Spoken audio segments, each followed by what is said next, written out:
Praise the Lord. இன்றைய தியானம் 1 தீமோத்தேயு 6:6 முதல் 12 வரை. போதும் என்கிற மனதுடனே கூடிய தேவ பக்தியே மிகுந்த ஆதாயம். உலகத்திலே நாம் ஒன்றும் கொண்டு வந்ததும் இல்லை, இதிலிருந்து நாம் ஒன்றும் கொண்டு போவதும் இல்லை என்பது நிச்சயம். உண்ணவும் உடுக்கவும் நமக்கு உண்டாயிருந்தால் அது போதும் என்று இருக்க கடவோம்.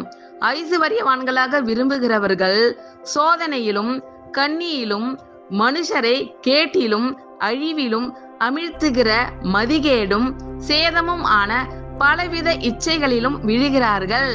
பண ஆசை எல்லா தீமைக்கும் வேறாய் இருக்கிறது. சிலர் அதை இச்சித்து விசுவாசத்தை விட்டு வழிவி அநேக வேதனைகளாலே தங்களை உருவ குத்தி கொண்டிருக்கிறார்கள். நீயோ தேவனுடைய மனுஷனே, இவைகளை விட்டோடி நீதியையும் தேவ பக்தியையும் விசுவாசத்தையும் அன்பையும் பொறுமையையும் சாந்த குணத்தையும் அடையும்படி நாடு.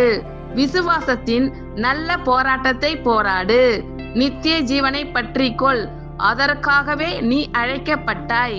அநேக சாட்சிகளுக்கு முன்பாக நல்ல அறிக்கை பண்ணினவனுமாய் இருக்கிறாய். ஆமேன். கர்த்தர் உங்கள் அனைவரையும் ஆசீர்வதிப்பாராக. God bless you all.